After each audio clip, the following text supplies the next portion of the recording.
à tous, j'espère que vous vous portez bien, surtout dans cette période un petit peu particulière de confinement. Là nous sommes le 20 mars et nous sommes toujours confinés chez nous, mais je me dis que cette période peut être l'occasion pour certains écrivains en herbe de prendre le temps d'écrire et de travailler leur récit, pourquoi pas. Personnellement j'en ai profité pour ranger un petit peu tout mon bazar de rangement de romans et je me suis dit pourquoi pas en faire une vidéo après tout. Surtout que ça fait quand même plusieurs fois que je vous parle de mes classeurs et donc là, c'est l'occasion de vous montrer ça d'un petit peu plus près.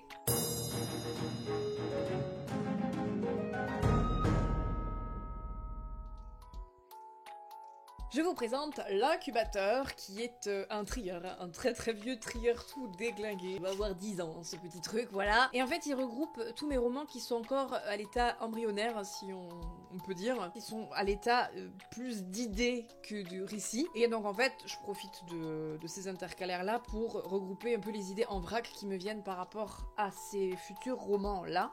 Mais rien n'est encore développé, ni très organisé, voilà, rien n'est structuré. C'est vraiment des idées en vrac, c'est des naissances d'idées et de romans en fait. Et du coup, je les laisse un petit peu aussi mûrir là-dedans parce que moi j'ai vraiment besoin de laisser poser mes idées, mes romans, de les laisser émerger, mûrir, accumuler plein de petits détails, de petites idées avant de les changer de rangement et de leur apporter un peu plus de matière. Mais toutes mes histoires passent par l'incubateur, c'est essentiel en fait pour garder mes idées au chaud et leur permettre de bien grandir, de bien germer dans ma tête et de donner suite à un récit qui tienne aussi la route. Les romans qui sont rangés là-dedans, donc dans la pouponnière de romans, sont des romans du coup qui sont nés, qui sont sortis de l'incubateur et qui ont accumulé suffisamment de matière pour commencer à être un petit peu organisés là-dedans. Donc c'est là-dedans que je vais commencer les prémices des fiches personnages, quelques dessins de maps, etc. Enfin ce genre de choses dont on a déjà parlé en vidéo. Je parle aussi beaucoup de l'ambiance, je travaille un petit peu mes synopsis et tout ça dans ce classeur là, mais pas trop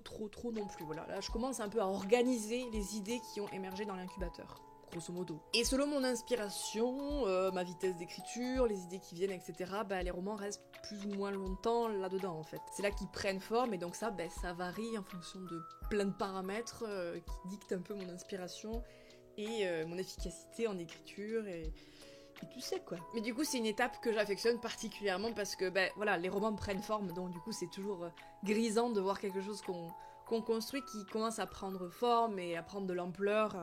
Voilà, c'est toujours une super sensation, je trouve.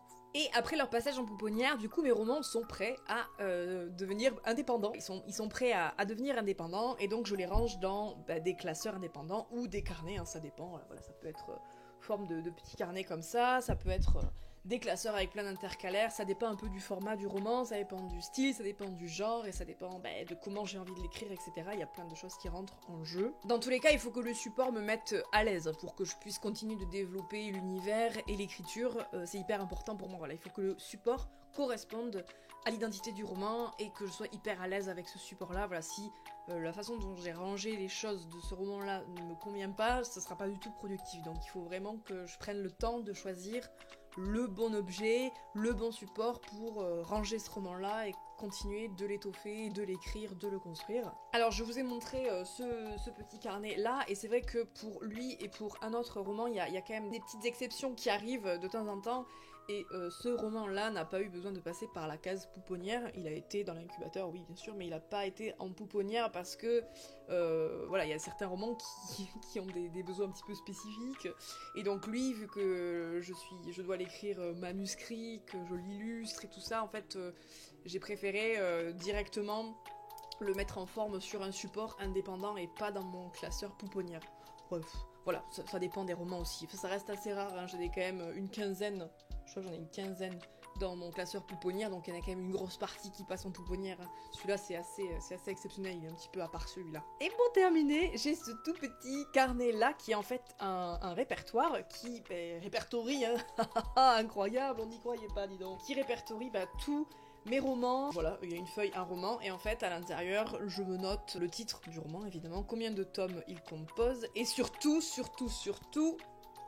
où est-ce qu'il est rangé. Voilà, comme ça je sais où est-ce qu'il est rangé, et évidemment je mets ce répertoire à jour dès qu'un roman passe d'un support à un autre. Et voilà, vous savez tout sur ma petite organisation pour ranger tous mes romans. Donc actuellement j'en ai 29 en cours, 10 en incubateur, 15 dans la pouponnière et donc du coup 4 en classeur carnet support indépendant. Oui, ça fait beaucoup de romans. Bref, sur ce, je vous fais plein de gros bisous.